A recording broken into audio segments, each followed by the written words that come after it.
Howdy goons and welcome to Bargain Bin Bangers. I'm your host with the most body hair, Nimzy Nova, and today I bought 5 Switch games for just $2 a piece on the eShop, and I'm rating them as Bargain Bin Bangers or Bottom of the Barrel Busts. Each of these games I played for just 30 minutes, so let's check them out, and don't forget to subscribe because I played these live on YouTube, and you don't want to miss the next one. Sword of the Vagrant. This was the first game I checked out, and one of the ones I was most curious about. It's a side-scroller action RPG designed to look and play like a game from Vanillaware. That's the team that made Muramasa, Odin Sphere, and Dragon's Crown. These games are known for their hand-painted visuals, action combat, large breasts and thighs on female characters, massive arms and massive muscles on guys, so there's a little bit of everything for everyone, and their picture book aesthetics. Sword of the Vagrant tries very hard to copy these aesthetics, but rather than giving us a new Vanillaware game, forces players to draw comparisons between the two, which I think only does the game harm. Immediately, this game gave me a huge problem. While I can very easily give my opinion on the first 30 minutes of the game, I can't really give a fair review of this game. Let's get it out of the way, that these aren't formalized reviews. I'm just talking about the game and telling what I liked and didn't like about the game, and maybe you can check it out for yourself. If you want to see a review for any of these, please let me know. Sword of the Vagrant is an action RPG, and it's decently sized too, at 16 hours in length with big hand-drawn worlds, and we wouldn't see what the combat is really capable of for hours. So if you really want to see that review, you should make sure you ask for it.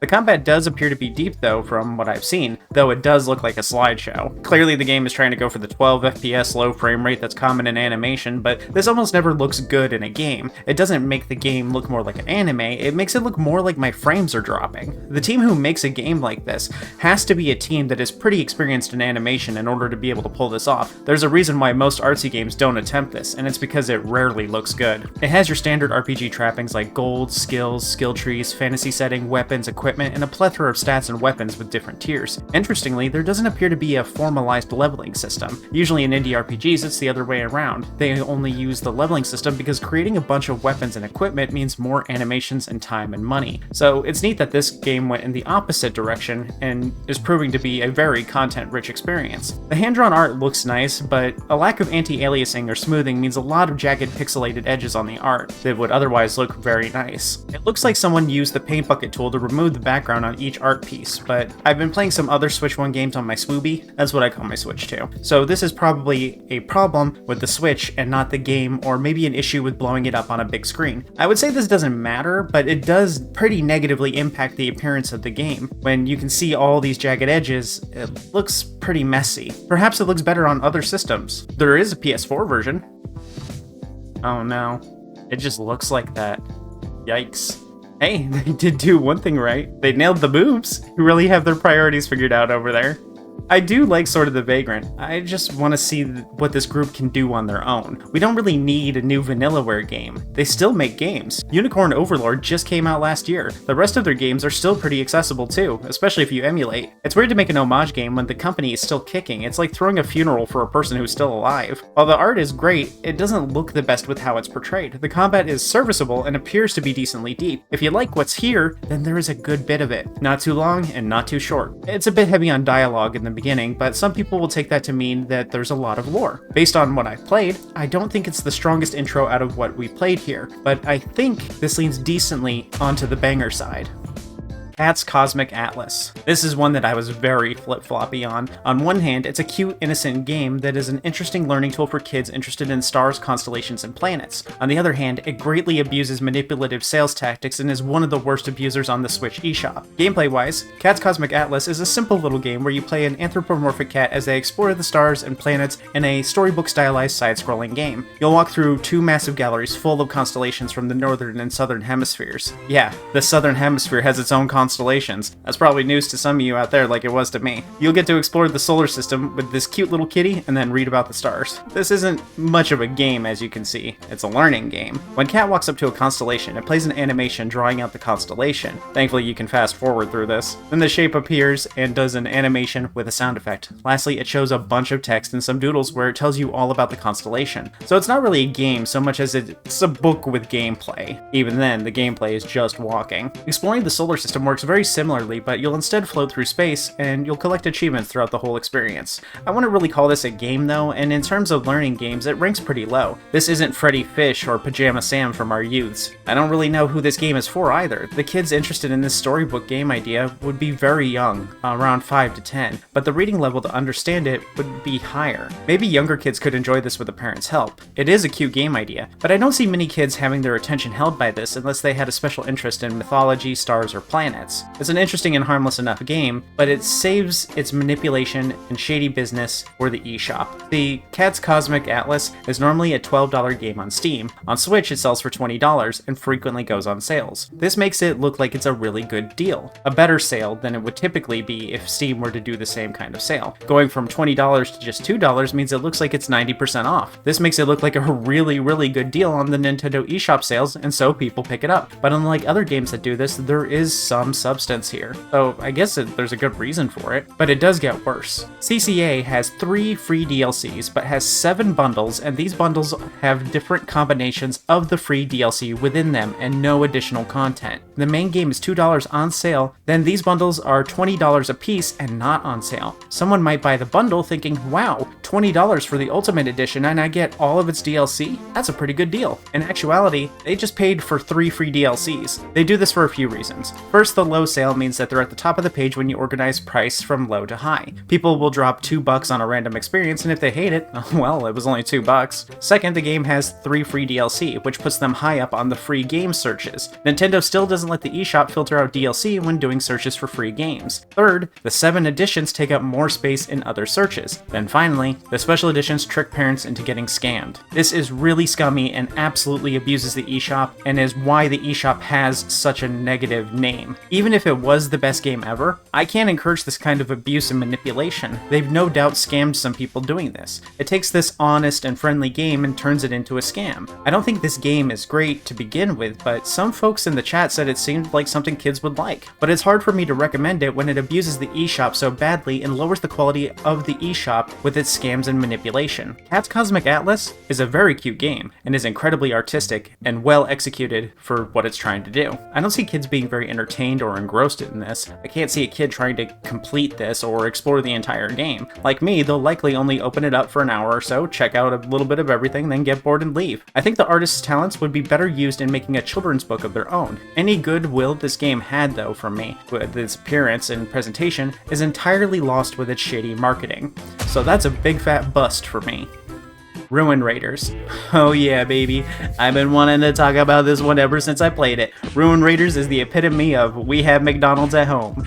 A viewer commented, it's Temu XCOM. Ruin Raiders is a roguelite that is a turn-based tactical strategy game that is heavily modeled after XCOM. You get a team of 3 raiders that you'll get to choose the race of, they're all furries, and you'll explore a procedural generated dungeon where you'll walk room to room looking for fights and pressing buttons. It's the same way I explore museums. Once in a fight, you'll spend AP to move a set distance and fire. Combat is cover-based with half and full cover. Characters can shoot or use Overwatch to shoot anyone who crosses their path, and they all have an ability tied to their race. For dogs, it's a shot that can't miss, or birds can give teammates an additional AP, allowing them to take longer turns. The point of the game is to beat the dungeon or to do well enough to collect the money and upgrade your base. It says it's a roguelike, but a couple of upgrades are trading currency for near direct upgrades to damage. Like you can buy level cap increases, which would make your character stronger. You can also buy the ability to equip higher tier weapons, which is dumb. That shouldn't be a restriction, but I guess they couldn't come up with another building idea. But yeah, these are direct power upgrades that make the dungeon easier with each subsequent run, making this a roguelite, not a roguelike. The difference between the two is nebulous though. I don't think there's a hardline definition set for either of these. But to me, a roguelike can feature unlocks as long as it doesn't make the game easier. It should be unlocking more options, like Enter the Gungeon or Isaac. Those games only get easier by you understanding the game better. Roguelite upgrades make your character stronger and dungeons easier with each run, like Hades or Children of Morta, which is another banger cheap game. I will get to that, but this is just hair splitting. Anyway, when you finish the tutorial, the game warns you with a couple paragraphs telling you that it's meant only for the hardest corest and only the most gamer of gamers. Ruin Raiders is a hardcore tactical roguelike. This game will prove itself difficult and your raiders will likely die. Every combat is a challenge and resources, and the ruins are always limited. Enemies are tough and show no mercy towards their opponents. You will need to play smart and adjust your strategies to different encounters and enemy types. In short, be prepared to spend hours mastering the game to achieve victory and lead your raiders to the Gate of Dawn. To me, this is the developer bragging that they didn't bother to do any balancing. Willie in the chat looked up the game on Steam and said that most people beat their first run in the first 16 hours of the game. 16 hours to beat your first run is a little long. I usually beat my first run of a roguelike within the first 5 runs. The game is also ugly, all the rooms look the same, and the gameplay is just a budget version of XCOM. The only thing it has over XCOM is that you can jump in and play immediately on a new game after a short tutorial. It doesn't waste your time, but that's because it's so incredibly bare bones. XCOM takes forever to get into because it has a lot of depth and mechanics that it needs to explain. $2 is honestly the perfect price for this. It's a decent title for that little, but I think you'd be much more satisfied with picking up one of the older XCOMs, which have probably gone on a much steeper sale, or maybe Fire Emblem, or Mario and Rabbids games that are on sale. You could emulate most of the Fire Emblem games pretty easily. Even if you spend $40 on one of these games, it's much more satisfying than Ruin Raiders. Tactical games work best in the RPG format in my opinion, because you get time to grow and work with things and build towards something. Ruin Raiders is a little too short to do much building. Obviously a bust in my opinion. I think you should probably wait for pretty much any other tactical RPG to go on sale, like Disgaea. There's going to be 7 of them soon. Also, that series is also so old that you could easily emulate a lot of the older ones. Golf Story. If you asked me what was the most boring and wasteful sport out there, I would say golf without a second thought. This sport is horrible for the environment because of pesticides, it's wasteful of water, and it destroys habitats. It's just a way for the rich to waste time while they get drunk on overpriced beer. Why can't they get drunk on room temperature beer at their kids' Little League game like the rest of us? I do love video game golf though. Mario Golf Advance Tour is my favorite golf game. I'll play anything if it has RPG elements. RPG mechanics make such a natural fit in sports games because it's a way to represent the growth and performance of a character over a career, but abstracted in a way that is visually representative of that. So when I got into Golf Story and found out it's actually an RPG, I thought, this is already too good for just $2. Golf Story is a lightly humorous game about a boy who's a natural at golf, then squanders his talent. He's now a divorced middle-aged guy who is trying to live up to the dream his dad had for him. It's like Happy Gilmore, except you don't have to look at Adam Sandler. Again, 30 minutes isn't long, but in the early game, you're trying to get together $15 so that you can get a golfing lesson from the coach. Well, you want just an assessment from him, but this functions as a slightly extended tutorial. You'll go and complete some quests where you'll try to get the ball out of sand pits, tall grass, and even do some target practice. In return, you get a bit of cash and experience. When you level up, you can spend the points in power, purity, strike, ability, and spin, each stat affecting how your character performs in golf. Power will make your ball go farther, but in exchange will lower your other stats. This means you're trading power for accuracy, which makes sense. But any points spent in power can also be refunded, so if you don't like it, you can always undo it. Points spent in other stats are a little more nebulous, as I'm not familiar with the nomenclature. Like, what the heck is a degree draw and degree control? I'd like it if these were made a little bit more clear, but I did end up looking it up. Another cool thing you can do is you can tee up anywhere you want, and you can throw balls at people. Since this is a somewhat open world game, being able to tee up anywhere means you can activate secrets and do all kinds of fun stuff. You can unlock different clubs too. Since this has story, quests, leveling, stat distribution, equipment, and items, this has the potential to be a pretty deep game, even if it turns out that the story isn't really your thing. It's 100% a banger for me though. If this kind of thing is your jam, it's going to feel tailor-made for you like it did for me. I hope they do a tennis one next.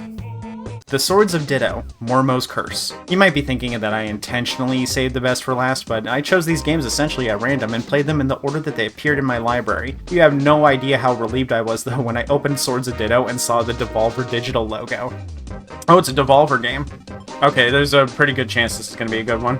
I don't think I've played a bad Devolver Digital game. For those who don't know, Devolver Digital is the top tier publisher of indie games. They have some of the best indie games under their umbrella. I know that if I see their logo, that I'm about to play a banger, even if it's just a little weird. You might know Devolver Digital from their wacky E3 presentations, but also from games like Cult of the Lamb, Enter the Gungeon, Weird West, Death's Door, Inscription, and much more. Not all of these games are perfect, but they're fun or weird games in their own way, and I love weird. You all probably know Inscription, it was everywhere when it came out. Swords of Ditto is more on the normal side compared to that game though. It's a cute cartoony style, classic Zelda style game. You play as the hero and your job is to get the Sword of Ditto and defeat the evil Mormo. But you fail your mission and 100 years later a new hero takes up the sword. You go around the world and try to get stronger before you're forced to fight Mormo at the end of the first 24 hours. If you fail, then you play as the next hero a generation later. This progresses the world forward 100 years and it does more than than just add on to the number. The world changes. Like, you start as just a fantasy village, but I've seen screens of bustling towns. And that's crazy.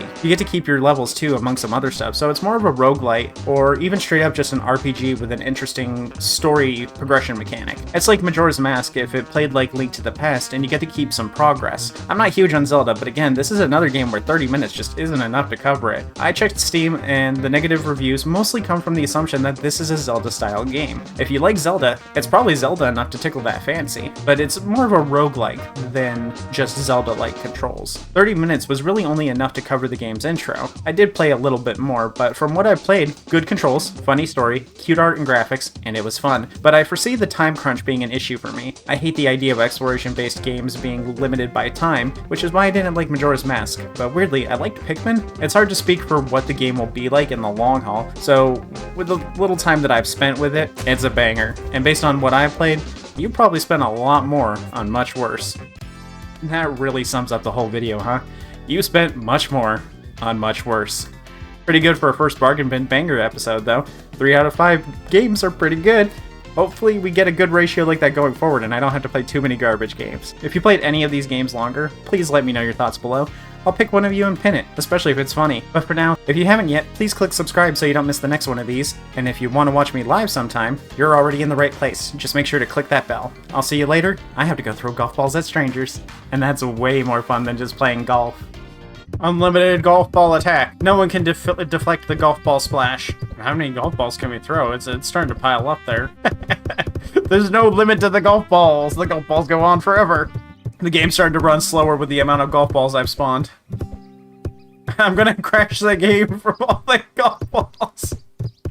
Oh, it's starting to chunk. It's really starting to chug. The Switch is getting warm. I gotta stop.